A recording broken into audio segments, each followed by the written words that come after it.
на расслабоне. Начинаем этот эфир. Тамақ сатып отқан адам, Ага. тамақ сатып отқан адамға көз қаранды да. Эрлан Кокулов бизнесменге айланып келаткан учур экен да. Мен айтып атпаймын, мен тез кылган жакшы көремүн. Менде баласы бар болуш менен каалабайм да. Бактатын демекчи. Ладно, көп мактай бербеличи. Мактабай жакшы конкретно сөйлөшө. Кийинки шайлоого эгер барып калсаң болсоң, жеңилишке, утулуп калышка даярсың. Германиядан келген дарылар болчу. Ты лекарства пьешь. Продолжил или закончил? А то он превращается в короля. Это очень вредно для формирования ребенка. Экинчиден, ошол мен барып сүйлөшүп аткан адамдардын патриоттук сезими жок болгонунда 100-150 эле сообщение келет экен азырынчачы азайып калыптыр. мен колл-центр Кыргызстан. Сөгөт, коркутат. Коркутат. Не гана көргөндүм? Юбилейный пала.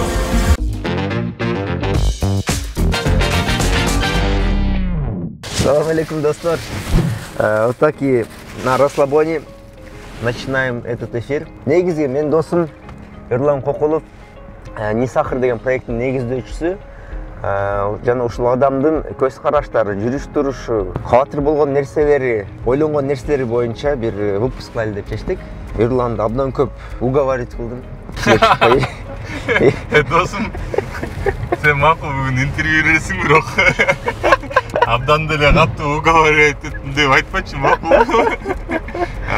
Достор, силер түшүнүш үчүн бул менин тарыхымда биринчи жолу мен өзүмдүн интервьюлөрүмдүн үйүнөн барып алып чыктым жак эле. Анан машинада кетип съемка алып баратабыз да. Сен кандай суроолорду даярдаганыңды билбейм. Мен сага болгондой айтып берем, досум. Эң биринчи эле суроо бул не сахар долбоору эмнеден башталган дейт да, досум. Кандай болуп башталган? Ушул суроого көп жерден жооп берип, бирок ушул суроону мындай ача алган жокмун да менчи. Не сахар долбоору бул жеке башымда, жеке менин оорчулуктарымдан келген долбоор да. Мисалынан айтып кеткенде, мен убагында ушул нерселер мага баягы магазинде эң биринчи башталышы бул магазиндерден башталган да. Магазиндердеги орой мамиле мага жакшы эмес башынан элечи. Так, ошол учурда канча жашта болчуң? Ошол учурда бир 18-19 жаштарда го дейм. Университетке жаңы тапшырдың. Жаңы тапшырдым. Эң мага керектүү жардам бул атаман болгон. Атам өзүнүн унаасын берген. Ошол унаасы менен таксовать этип, башында шаарда таксовать эткем, кийин межгород Алматыга таксовать этип, ошол менен окууну бүтүрүп, 2008ден 2010га чейин же 9га чейин мен Алматыга таксовать эттим. 2010-жылы мен уже точно Алматыда номер 1 рекламный агентствода иштегем да. Бир эле нерсе бар да. Не сахар долбоорунун эң основной нерсеси бул тамак сатып аткан адам, тамак сатып аткан адамга көз каранды да. Наоборот эмес. Мурун ушундай мамиле кылышчы, сатып аткан адамга көз каранды болгонду сезилчү да. Азыр Кудайым буйруп, не сахар долбоорунун арты менен жумуштарым арты менен азыр андай эмес болуп калды да. Азыр сатып алуучуга көз каранды болуп калды. Казакстан негизинен эле бир топ эле алдыга кеткен, закон, мыйзамдар боюнча жана ушул керектөөчүлөрдү коргоо боюнча бир топ эле алдыга кетип калган. Ал жакта чындап келгенде биздикиндей көрүнүштөр абдан эле аз да. Бизде болуп аткан көрүнүштөрчү. Ошол не сахар боюнча, досум. Андан кийин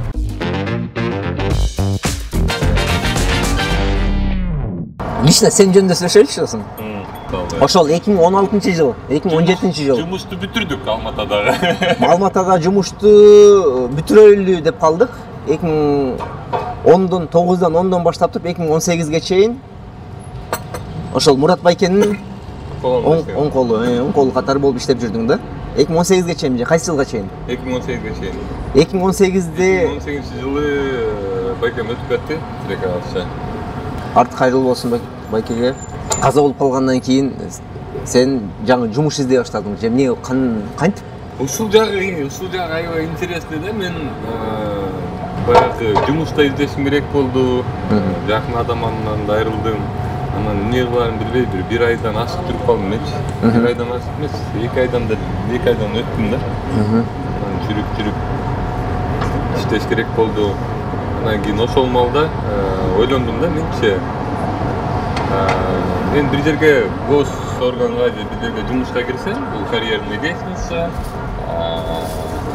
бул убакыт алат, нерв алат. Эртең менен саат 9-дан баштап, условно кечки 6-га чейин мен өзүм каалабаган жумуш менен кылгым келген жок да. Бул биринчи. Экинчиси, азыркыдай болуп эле көп эле элдер баягы эл алдап бизнес кылып атат. Ошондой мен деле бизнес ачсам болот болчу. Бирок ошону карап мындай адал иш эмес да бул. Адал жумуш эмес.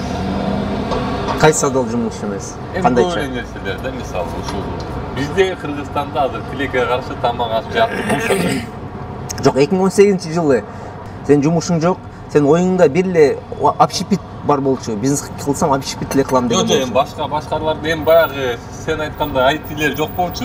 Менен баягы сен тартып жүргөндө чындык де мага эмне керек баягы. Окушуң керек, андай нерселер жок болчу, эми баягы. Эми любой кандай гана бизнес болбосун тилекке каршы көп жерден ошо алдоого туура келип калды да Кыргызстандачы. Бул баягы эми бул жөнүндө көп айтып берсе болот да, анан узак айтып бериш керек. Мындай да сага түшүндүрүп берейин. Конкуренция болот, бири-бири менен андан кийин баа жагынан конкуренция болот, ар кайсы мусорду кошуп андан кийин акыры биздин тамак ашуубузду мусорго айландырып салышты да. Менин өзүмдүн максатым бар болчу, ошо элге жардам берүү. Ар дайым ошол максатымды кылып жүрчүмүн. Жумуш да кылчумун. Ошол маалда дагы жумуштан бир аз чыгып, социальный проекттер тапчумун да. Мисалы, Алматанын жол полициясын тартчумун. Бул 2015-2014-тө нерселер окшойт анда. Ошол бүт эле ошол маалда келаткан нерселер. Мисалы, Нисахар долбоорун гражданский активисти мен деле бир 12-жылдардан баштап тарта баштагам да. Просто аябай периодичность менен тартчу эмесмин, кээде баягы бош убактым болуп калганда кирип съемка кылып. Ал эмне гражданский активист деген эмне бул? YouTube канал болчу, эмне болчу ал? Ошол Нисахардын ошол эле Нисахар болчу, просто операторлорубуз жок болчу. Телефонго тартып жүрчүң. Телефонго тартып жүрчүмүн, мен кадрдын артында калчумун.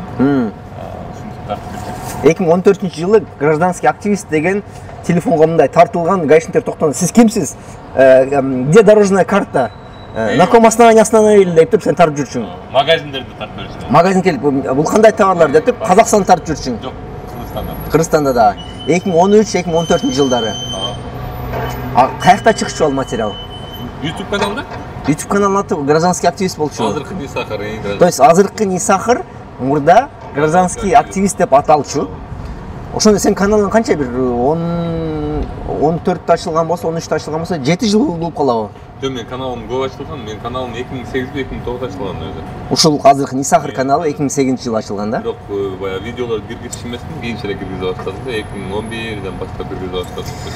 Достор, мен мисалы ютубер катары YouTube'га киргениме канча бир 6 жыл болду да. Бирок бир аз тажрыйбалуу деп эсептеп жүрчүм. Мен жанында. Көрсө, бизден бир 8 жыл алдын эле Эрлан Кокулов гражданский активист катары 2008-2009-дардан бери телефонуна тартып алып туруп материал YouTube'га жүктөп жүргөн болчу экен. Конечно, алгоритм жагын ойлогон эмес, материал платформа катары абдан сонун ыңгайлуу бир платформа катары колдонуп жүрчү экен эле. Биз эмнеге аны билбейбиз ай? Сен жакшы элге жеткирип, мен бир катарчылык кетиргем да. Нисахар долбоорун ачканда, баягы Апрель телеканалына кирип жумуш көрүнөсү Нисахар долбоорун ачканда, неме болгон. Эски видеолордун баарын удалять этип койгон. Эмнеге? Жөн эле баягы айтып атпаймынбы, баягы катачылык кетпеген да, баягы жаңы долбоор, жаңы видеолор кирсин деп эски видеолордун бар. Көрсө, мен негедир ойлоп турдум. Баягы YouTube'дан удалять этип атканда ойлогом да, кайра эле жүктөп коем кийинчерээк андай депчи. Көрсө мен Всё, что делается временно, остается навсегда болуп кетти. Кайра каласам жүктөп коем деп мен баягы просмотрларга деле көп көңүл буруп аптырмын. Просмотрлар жакшы видеолор бар болчу. Ошол 2008-де ачылган каналыңа ошол жердеги материалдар, ошол 2010-дордо, 12-лерде карасаң канча просмотр болуп аткан ошол видеолордун? 600 000 просмотрлар бар болчу. 600 000, 700 000 просмотрлар бар болчу ошол. Канча ролик жүктөнсүң толугу менен караганда? Ондой эле болсо керек асып кетсе. Ондой ролик про гаишников, про магазины. Өзүң бетиң жок, жалаң эле телефонго тартып жүрөсүң. Бетим бар жерлерде болчу, дос балдарга берип коюп, баягы неме тартып туруп. Жоксо бир жерге телефонду коюп Сен ошондой эле качуу блогер турбайсың болгон кендиң да? Жок, мен Апрель телеканалына чейин де элдер билишчи, таанычы көчөдөн.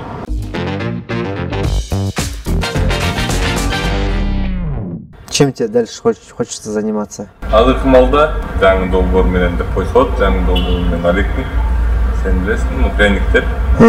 Анан кийин баягындай эле акча табууну көздөө эмес, бул больше социальный предпринимательствого кирет.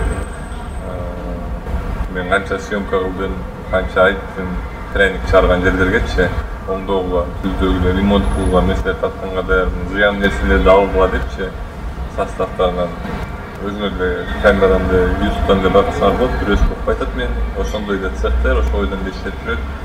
Арттарынан жүрүп анан ушундай ой келди. Бул бир четинен мага да жардам болот, Мисахар долбооруна да жардам болот. Анткени Мисахар долбоору өзүң билгендей акчаны көп сарптайт. Мисалы алдырмыз, мындырга чыгалы деп жүрөбүз, ошо чыга албай атабыз. Тилекке акчага байланыштуу. Ошол нерселерди оңдош үчүн дагы пайдасы тиет. Жана мен чыгарган нерселер албетте улай турган нерсе жок болуп атам, таптакыр. Ошонун алкагында иштеп атам, азыр ошону жасап атам. Абдан оор жумуш бул. Мен баштан эле билгем. Элдердин көбүнчө айтып берем, абдан оор жумуш экен депчи. Негизинен башынан билген бул оор жумуш экен. Отам буюрса, акырын-акырындан болот. Мисалга алып келсе, сен түшүнгөндөй болуп, мен жана айтып кетпедим, биз мусор жеп атабыз депчи. Ошо мусор жеп атабыз дегенди сен түшүнүш үчүн бизге Куликовский рецептура даярдап берген. Бизде бүт немелер, кошулган нерселердин баары натуральный продукттар. Биздин пряниктин 1 килограммы базарда турган пряниктин 1 килограммдан 2-2,5 эсе кымбат болот да. Бул катачылык биз чыгара турган пряниктерден эмес. Бул катачылык ошол буга чейин чыгып жүргөн пряниктерден. Булар эмне кошот? Пряниктер Кантип басын түшүрөт? Кантип басын түшүрөт? Ошол 2,5 эсе айырма бериш үчүн элим ушундай нерселерди түшүнсө экен деп, ушундай нерселерге көп көңүл бурса экен деп азыр ошонун алкагында үстүндө иштеп атам да. Буюрса Мисахар долбоорунан пряниктер чыгат. Эмне себептен эмне пряниктерди тандадым? Мен айткан бул таттууну көбүнчө жаш балдар жешет да. Мен байкоом боюнча чоң адам, сен мисалы акыркы жолу пряник качан жедиң? Жарым жыл, 1 жыл болуп кетти экен. Чоң киши ашып кетсе айына 1 жолу 1 пряник жейт да. Кичинекей балдар бул менен күнүгө тамактанат. Ал пряниктер качан чыккан жатат? Буюрса 1 айдын ичинде чыгып калат деп ойлоп атабыз. Негизи августтун аягына чыгыш керек болчу, бирок баягындай мен айтып атпаймынбы, мен эгер элди алдап чыгаргым келсе 1 жума, 2 жумада бүтүп кала турган нерсе болчу да. Мен андай кыла албайм, андай кылгым да келбейт. Ошол себептен азыр кичине оордуктар болуп атат. Максимально баягы азыр мурун мисалы журналист катары үйрөнсөм, азыр бизнесмен катары үйрөнүп атам да. Колуман келишинче ошол азыктын баасын арзандатуу максатындамын да. Азыр анда Эрлан Кокулов журналист жана блогер, Эрлан Кокулов бизнесменге айланып келаткан учур экен да. Жок, бул мындайча айтканда бизнесмен эмесмин мен. Бул бизнес Жок, социальное предпринимательство деп атпайсыңбы? Это значит, да? Бизнес мага мындай мен Конечно, байып кетиш үчүн эмес, азырынча. Акчам жок да, мисалы бул бирөөнүн бизнеси болот, менин да бизнеси болот, бирок мен ошого бүт нормаларын карап, бүт тазалык жагын карап, жакшынакай кылып ачып берем да. Мындайча айтканда, албетте мен айтпайм, мунун баары бекер, анан кийин мен ангел эмесмин, албетте мындан акча түшүп турат. Кудайым буйрса, мага акча түшкөн ушул суроо көп элдерге немеде, сага канча акча түшүп турат деп, мага канча акча түшсө дагы баары бир акыркы немеси пайдасы ошол Мисахарга тиет да. Апрель телеканалы мен жумуш алган себеби ошол болгон да. Мен Апрель телеканалына чалып, ушундай проект бар, аласыңарбы десем, көрсө каналдарга күнүнө 10 жолу чалышат экен проекттер менчи. Анан Наталья деген продюсер менен сүйлөшкөм, анан ал телефондон мага айтып баштады баягы эле дежурный сөздөрдөн. Макул, мы вам перезвоним. Андай-мындай деп баштаганда айттым да, вы можете на моем YouTube канале посмотреть, у меня где-то около 600-700 просмотров дедим да. Сейчас мы вам через 10 минут перезвоним деп койду телефонду. Ошо айтканда эле бир 10-15 мүнөттөн кийин кайра чалды да. Биз жолуксак болобу деп. Мен Апрель телеканалына кандай орношком билесиңби? Мен вторник күнү чалгам. Вторник күнү кайра мага чалышты ошол эле 10-15 мүнөт кийин. Четверг күнү жолугуп алып болчум. Четверг күнү жолуктук, сүйлөштүк. суббота күнү апрелге кирдим, воскресенье күнү мен уже съемкада жүргөм. Мен айтып атпайм, мен тез кылган жакшы көрөм да. Ошол апрель телеканалга орношоордун алдында бир жума мурун мен МТСке чалгам. Ушундай проект бар, албайсыңарбы десем МТС албаган. Кийин Мисахар долбоору апрель телеканалынын 50% Мисахар долбоору болуп калды да. 50 апрель телеканалынын машиналарын көргөндө эле Мисахар отурабы? Эрлан катта жүрөт деп сурап калганга чейин алып барганда рейтинг Мисахардын рейтинги аябай катуу өскөн да апрель. Мисахардын рейтинги непосредственно каналдын өсүшүнө да жардам берген окшойт. Каналдын рейтингинин өсүшүнө. Ладно, көп мактай бербеличи. Мактабай жакшыдан конкретно сөйлөшөт. Жок, кеп ушул суроо менде көп жаралат да. Бир жерден мага айтып калышты да, сен көп мен дей берет экенсиң. Сен кечкеле мен дей бересиң, кечкеле өзүңдү айтып бересиң депчи. Мен деген себебим бул мен тарыхымда. Моя история. Мисахар долбоору тилекке каршы, мен үчүн тилекке каршы мисалы. Менсиз мынчалык деңгээлге жетмек эмес. Именно менин баягы упорством менен, именно мен кылган нерселер менен ушуга жетип атат. Мисахар долбоору баягы эле айтып атпайм, баягы мен кылган жумуш үчүн Мисахар долбоору болуп келет да. Ошол себептен азыр канчалык команда иштебесин, канчалык системасы бар болбосун, ага подмога катары дагы бир командалар кошулуп аны күчөтүп бербесин, ошого карабастан сен өзүң болбосуң бул демилге, бул долбоор токтой эле кылат чын айтканда. 1 жыл болду да досум, мен команда мындай действительно мындай азыркы жеңилдеп калганма, мен ошол силер менен иштеше баштагандан бери башталды да. Чындап менен аначка да иштеп. Ушу команданын структурасы азыр чыкты да. Ким эмне иш кылып аткан, ага чейин ызычуу болуп все. Андан кийин баягы мен деп сүйлөгөнүм бул мен мактаныш үчүн эмес, досум. Сен жакшы билесиң, мен жакшы эле макташат. Мен өзүм мактабайм. Достор, Эрланды ушундай кандай десем, мы его портим. Көрүшкөн, Эрлан красавчик, жон сон деп эле койчу, Эрлан рахмат деп эле учаша эле койсо жетет. А то он превращается в короля. Это очень вредно для формирования ребенка. Друзья, пожалуйста, не портите этого ребенка. Азыр мына кийинки шайлоого эгер барып калсаң болсоң, жеңилишке, утулуп калышка даярсың, бирок жок дегенде жоопкерчилик катары барып коеюн деп атасың да. Албетте. Да? Эмне дегенде ушунча көп адам сага үмүт кылып коюшту, анан просто побежденный тот, который воспринимает то, что он побежденный дебестен, хотя бы умтулуп туруп достойно жеңилсем. Жок, мен же кандай логиканы алып калганда? Логикам оңой. Эгер мен ал жака барып кала турган болсом, мен азыр кылып аткан жумушум жана кылган жумушумда мен сказочник эмесмин да, жөнүндө сказкаларды айтып берип, кылган жумушума жана кылып аткан жумушума 10 эсе болсо дагы, 3 эсе болсо дагы жеңилдик бермек да, чындап элечи. Анткени бизде тилекке каршы ушундайга көнгөн экенбиз, 50 көнгөн.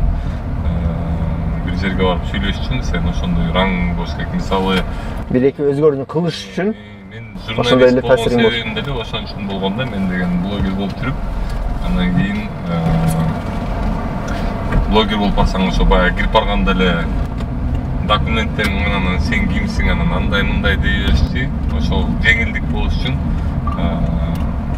блогерден журналистикага өткөм да.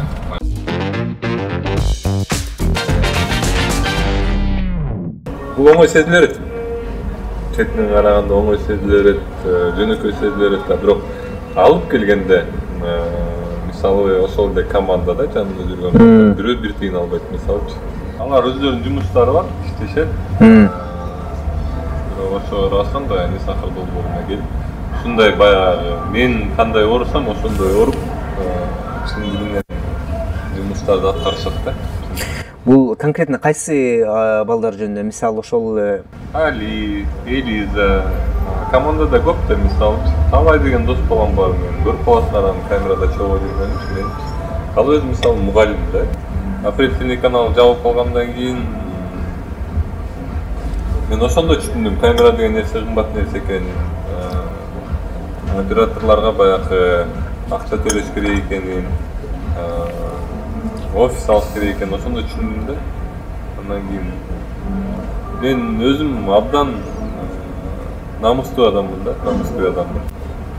Ошондо деле ушу Мисахар болсун деп намысымды ылдыйлатып бир аз барбаган адам калган жок да. Мисалычы мен мисалы может быть мындай жашоодо ал адамдар кээ бирлери менен сүйлөшпөк деле эмесмин, чынын айтсамчы. Просто ошол Нисахар долбоору жашасын деп бизнесмендерге бардым, көп мындайча айтканда акчасы бар адамдарга бардым. Мен колдоп берип койгоч, мага акчанын кереги жок. Мен өзүм айлык албайм. Хотя бы ушул операционный расход жабылып турсун, проект жашасын. Сен аны билесиң, Нурик. Ошону месага келип айткандан кийин анан кийин сен өзүң компанияң менен мага келгенсиң, сен аны билесиң, туурабы? Ошо чуркап жүргөн маалда андан оор учурмал болгон. Эмне себептен? Анткени биринчиден Нисахар долбоор жабылып калганда бир 2-3 ай болуп кеткен. Бул менин үчүн жүрөк оор болчу. Экинчиден, ошол мен барып сүйлөшүп аткан адамдардын ушундай патриоттук сезими жок болгонунда кээ бирлери акчаны эле көздөп калган. Мен андан эмне көрөм? Сен айтып атсаң, сен түшүндүрүп атсаң, мындан элиң көрөт. Мына элиң үчүн момда болот десең, мен андан эмне көрөм? Мага эмне выгодасы бар анын? Же болсо жөн эле даже. Болбосо чоң эле бизнестер жүргүзгөн адамдар. Ал адамдар үчүн чынымды айтайын, ал акча деле эмес да мен сураган суммачы. Ошол адамдар эле ама кандай пайдасы бар? Мага эмне кереги бар вообще? Жашнакай эле жашап жүрөм, баш оору, мага эмне кереги бар? Өз учуга кошулуп депчи. А менин главный доводум бул: силер ушул проектти каржыласаңар, силер Нисахар долбооруна жардам берсеңер, бул элиңерге жардам берген болот эсептелинет. Силер элиңерге жардам бересиңер. Мен силерди элиңерге жардам берип атып рекламировать этип бергенге даярмын. Башкы демөөрчү катары чыкмаксыңар деп да. Бир калп айтпайын, бир 50 киши бардым мен. 50 кишиге, 50 компанияга кайрылдың. Компанияларга, элдерге. Элим үчүн иштеп берүү деген сөз. Для меня это очень избитая тема, да? Она много кем использована, избитая и стереотипная. Я тебе скажу, использована. Но в твоем намерении я вижу другое. Сделал мало кто, да? Да. Использует это слово практически на каждом углу. Мен элим үчүн, элим менен неме түгүн там, аны күндүгө ар бир шайлоо сайында угабыз, немелер дагы угабыз, бирок кылган адам аз, да?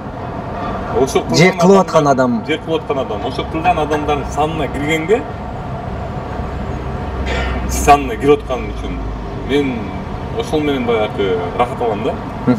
Анткени мен кылган адаммын, мен тиги неме адамдар эмесмин, баягы сөз менен да, элим мененмин мен элим үчүнмүн деген адам эмесмин, мен кылган адаммын. Сен өзүң деле айтып атасың, сен меникинде жашадың деп атасың, мисалычы, мен сеникинде эмнеге жашадым? Экөөбүз ойнош үчүн жашаган жокмун деген үчүн. Анткени действительно были такие времена, когда было опасно одному ходить. Да. Ошол маалда сен рахмат сага жаныңа алып, ушинтип экөөбүз жашап кеттик да, мисалычы. То есть это о чем говорит? Это говорит о том, что я проделал некую работу. Бир госорган, канча интервью берип атам, бир госорган мен боюнча сүйлөй албай калат. Санэпидемнадзор болобу, экотехинспекция болобу. Это о чем говорит? Это говорит о том, что один человек сделал больше, чем целый государственный орган, понимаешь? Поэтому мен толук кандуу, мен деп сүйлөгөндө эле элим үчүн деп сүйлөгөнгө да мен толук кандуу укугум бар да. Ошол себептен бул, да, я понимаю, что это известная тема, элдердин баарымын айта берет, андай эмне, бирок мен айта берген адамдарга кирейин, мен кылган адамдарга кирем да.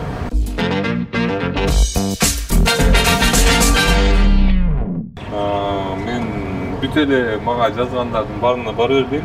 Анткени сен айткандай туура эле, кээ бир жерлерден баягы конкуренттерди. Каяка жазышат сага? Инстаграмга, WhatsAppка, Инстаграмга. Бул контакттардын баары бүт мага байланган нерселердин баарына жазып турушат да. Мисалы, ар бир выпускубузда биз сенин контакттарыңды чыгарып турабыз. Ал ошол номерге жазса, түзмө-түз сага жазган болот. Андан тышкары Инстаграм аккаунтуң бар. Ал жака жазса, сен өзүң түзмө-түз окуп чыгасың баарына. Күнүнө канча сообщение келет? Азыр азайып калды. 100. 150 болушу мүмкүн. Абдан аз, достор. 100-150 эле сообщение келет экен азырынчачы, азайып калыптыр. Мен колл-центр Кыргызстан. Баарын окуп чыгасың өзүң? Албетте. Өзүң окуйсуң прям. Анткени бул деген кээ бир жерлерде бая важный информация болуп калышы мүмкүн, ошол себептен мен муну окуйм, муну окубайм дей албашмын. Анан албетте ар бир адамга жооп бергенге аракет кылам. Бул бая башынан эле интервьюлардан айтып кеткендей эле, бул менин рычагым. Баягы көргөм элдердин баягы жылдыз оорусу менен ооруганын, ошондой бир бет бүрүлүүгө жеткенден кийин тескери адам болуп калгандарын көргөм. Бул своеобразный индикатор спортчунуз болуп экен да. Мен эгер силерге жооп бербей калсам, достор, ал деген мен окубай койду деп түшүндүрбөйт. Хотя бы как минимум саламатсызбы, рахмат деп жооп берем да. Как минимум ошону жооп берем. А көп болгондо канча сообщение болуп келет? Көп болгон учурлар. Башында аябай эле көп болчу. 400-500 сообщение келди. Хорошо, ошол сообщениялар көбүнчө кимдер жазышат? Клиенттерби? Бойцовский клуб деген кинону көрдүң беле? Эдвард Нортон, Брэд Питт. Мен ошо бойцовский клубда. Мен бул кафеде дагы бир адам бар, мага жазып турган жана башка ар бир жүргөн жерде бир адам по-любому менин сторонамда да. Ошондо Нисахар деген сеть агентурных этих шпионов болуп калган. Меники агенттерим, мындайча айтканда, эгер агент деген сөздү колдонсо болсо, менин агенттерим ошол жерде иштеп жүргөн адамдар жана кыргыз эли үчүн жүрөгү ооруган балдар болуп келет да элдер. Анан дагы бир жерин айтып кетейин, ошондо баягы ушундай информациялар жазып атканда мага көп сурашат. Анонимдүү депчи. Достор, 100% аноним. Биз эч кимди эч качан айтпайбыз, ким айтып аткан, акын айтып аткан, ошол себептен ушул суроону бербейт деп койсоңор болот. Бул 100% аноним да. Ушул учурга чейин биз просроченный печенье, конфеты, вафли ошонун баарын жеп келгенбизби? Мен дейм базыр элечи. Мен Кыргызстанда 20 тоннадан ашык просрочканы жок кылган биринчи адам мен. Кече жакында эле жок кылдык аны, кече жакында силер бардыңар, мисалы Жоморт барып тартып аткан ошол учурдачы. Ага чейин андай болгон эмес. Кыргызстанда просрочка ага чейин болбогондой да. Ошол просрочканы жок кылардын алдын эмне үчүн алар барып жок кылышты? Кантип? По факту кармалып калыштыбы?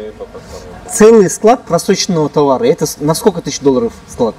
Ну, я думаю, сотнями тысяч. 100 миң дегендей долларлык товар келип по факту кармалды. 100 миң.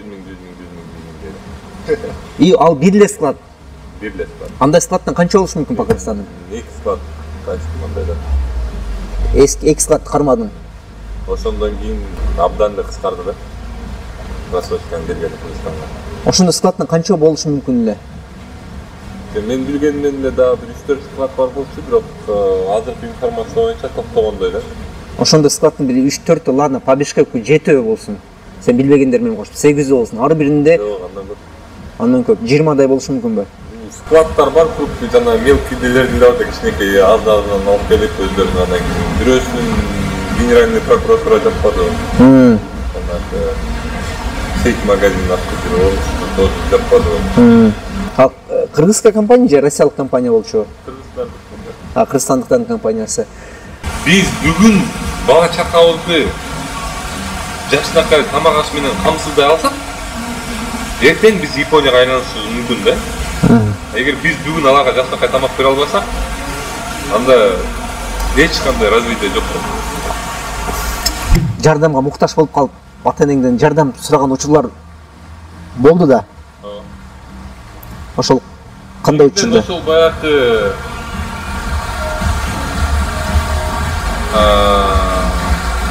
эң негизинен ата-энеме рахмат. Ушундай элечи. Анткени мендей балалуу болушту, мендей баласы бар болушту мен каалабайм да, башка тилдергечи. Анткени мен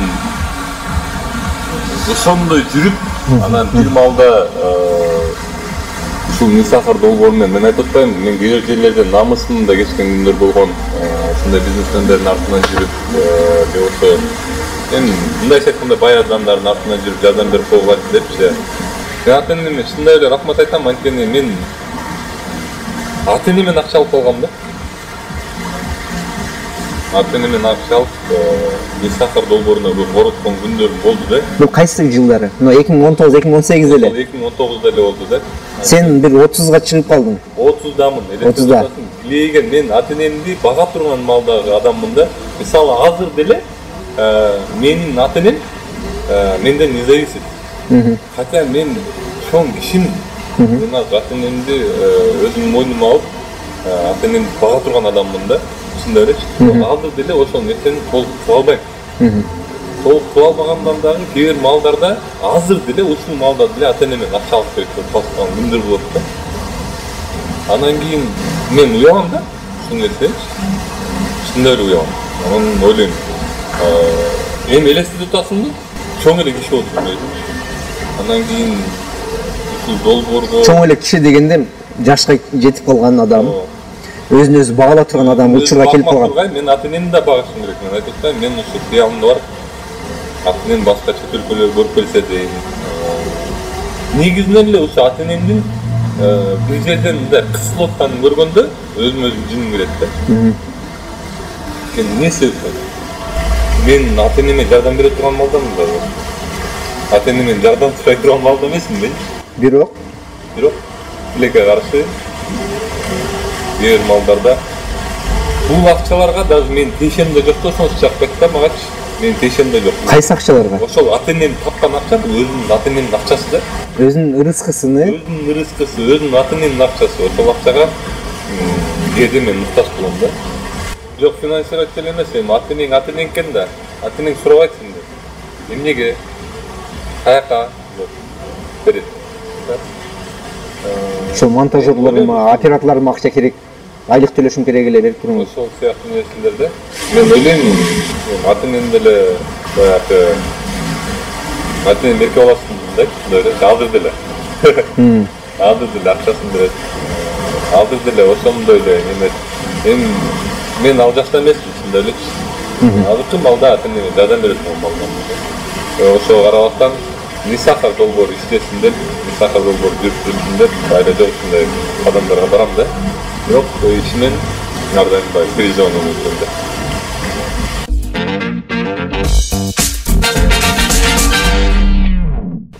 Мен билишим боюнча, мен оюм боюнча, жана элдин деле ою боюнча, Айшина Айшалар сени абдан сыймыктанат да. Сыймыктаныш керек го деп ойлойм. И сыймыктанат деле, мен билем.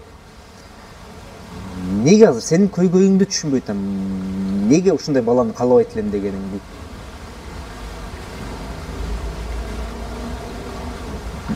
Каяктан да чыкты? Же капа кылып койдуңбу бир эки сөздөрүң менен, же бир эки кыймылдарың менен капа кылтам деп ойлойсуңбу?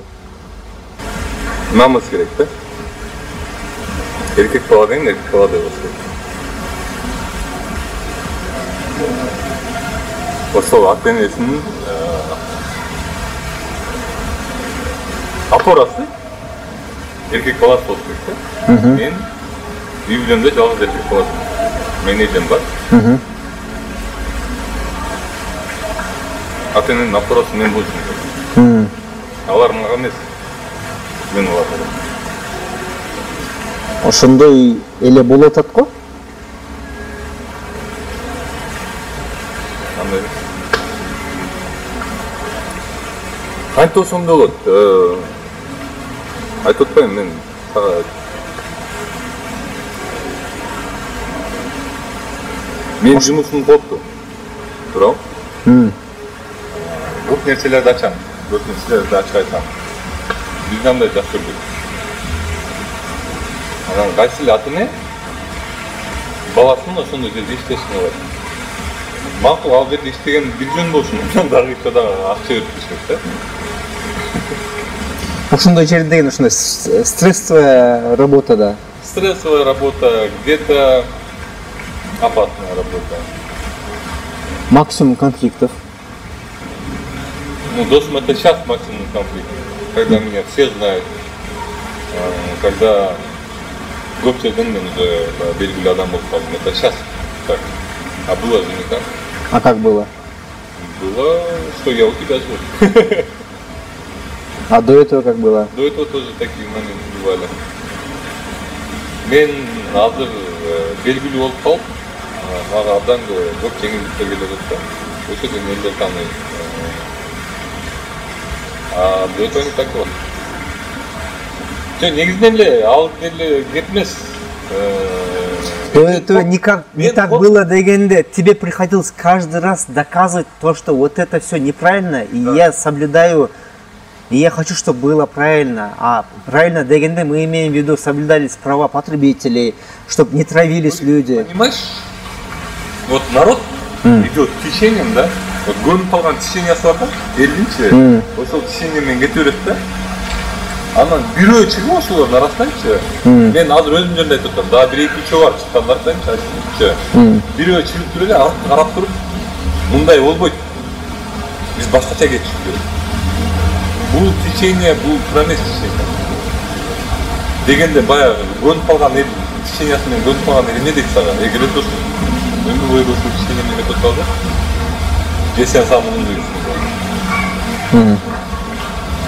Түсүнүп атасың? Конфликт. И этот конфликт постоянный, это поток конфликтов. Да, это поток, это не один человек, да, тебе говорят, это говорят тебе постоянно. Тебя хейтят, тебя матерят, тебе... Это я только в комментариях. Нет, звонить эткен күндөр болгон. Звонить этип Звонить эткен күндөр болгон, комментарийлер, сообщениялар, бүт сөгөт, коркутат, коркутат. Не гана көргөндөр? уговаривают. Анын бар ал келген бизнесмендерге бар уят болосуң, пожалуйста, мага поддержка кылып койгучу депчи. Ата-энеңден барып акча аласың. Это же ужас. Смотри. Это просто неописуемый ужас жизни, да? Когда все тебе говорят, что То, что ты делаешь, это... тура эмес. И тура болсо дагы ты никому ничего не докажешь. Мен проект машинадан башталганда, мен торту барып бир магазинге берсем, чеги менен барып, могул просрочка экен, андай мындай деп чыгарып берип атсам, конфликт болуп кетип, мен СБшниктер көтөрүп туруп чыгарып койгон. Билесиң, супермаркеттерден может 4-5 СБшниктер. Бул камерамен барган учуруңда же жөн эле? Это до этого даже, до не сахара. Жылдарда где-то. Анан мен ошону келтирип өзүмдүн досторума айтып берип атсам, мына ушундай болду, чыгарып салышты, мындайча деп айтып берип атсам, аны жиндисиң. Мен билесиң да алар албайт экенин. Сен өзүң күнөөлүүсүң деп. Ошондой мал болгон. Ошол малды мен эч кимдин унутушун каалабам, унутпагыла ошол малдычы. Когда невозможно было вернуть жөнөкөй кичинекей торту, азыркыдай мен алып берип возврат аткан 100 миңдик, 50 миңдик стиралкалар эмес, телевизорлор эмес, жөнөкөй эле бир 300-400 сомдук торту кайра алып барып бере албаган күндөр болгон. Ошону оңдогон Мисахар долбоору. Ошону оңдогон мен. Азыр любой просрочканы любой магазинге спокойно алып барып берет. Заводской брак болуп калды деп туруп стиралканы чалып, мага чалганда телефондон берип койгоччу. Сатуучуга деп телефон менен возврат кылган күндөр болот да. 300 сом торту илеген супермаркетте возврат кылган. Азыр телефон менен возврат кылган. Это и есть прогресс, это и есть работа, да? Анан мага чалат. Хозяиндери. Жок, ошол кишилер мага чалат да. Анткени эмнеге? Анткени алардын алы жетпей калат. Убагында менин алым жетпей калганда болуп, жана торту возврат кылган алым жетпей калганда. Потребительдер. Потребительдер. Ошол мага чалат. Года 3 там назад этого не было, Нурик. Я хочу, чтобы люди это знали. Этого не было. 3 жыл мурун бул жок болчу.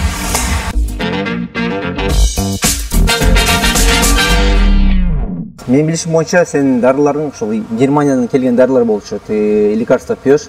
Продолжил или закончил? Закончил, жардам берген жок. Ага. Сейчас ищем другие варианты.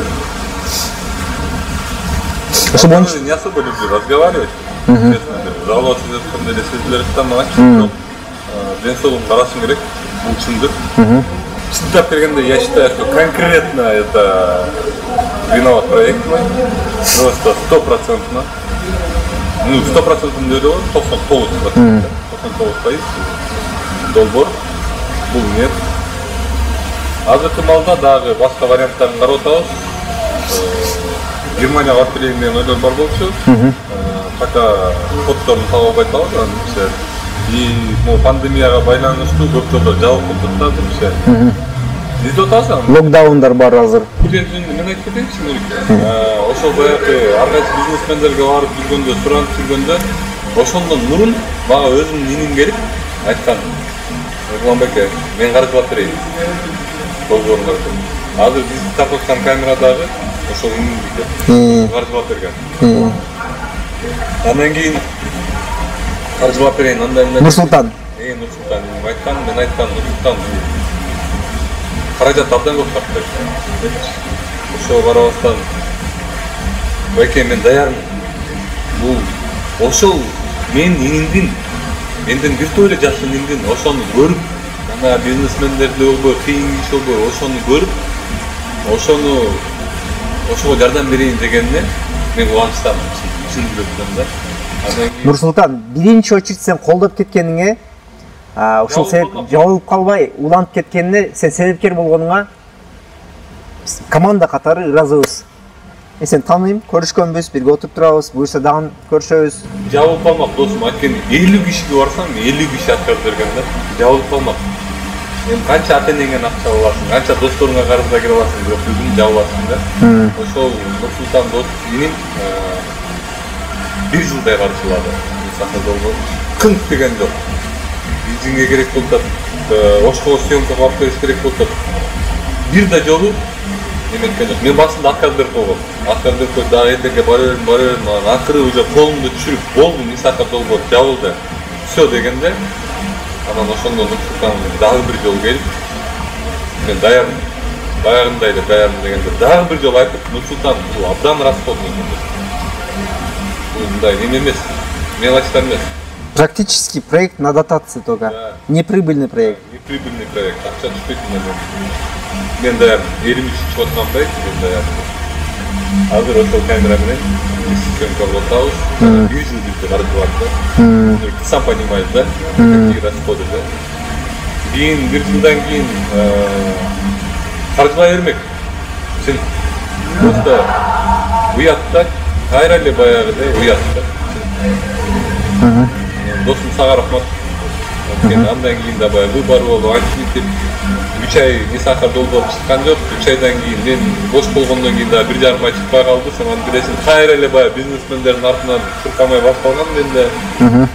Ошо чуркамай баштаганда Нурлан досума келип айтып берип атсам, Нурлан ушундай болуп атат, андай мындай дегенде всё будет нормально дегенде. Эмне жетпей атат? Мен кылып берем дегенсиң. Азыр сен дагы ушул Исака долбоор иштеп атканда тилектесиң. Кубанычтамын.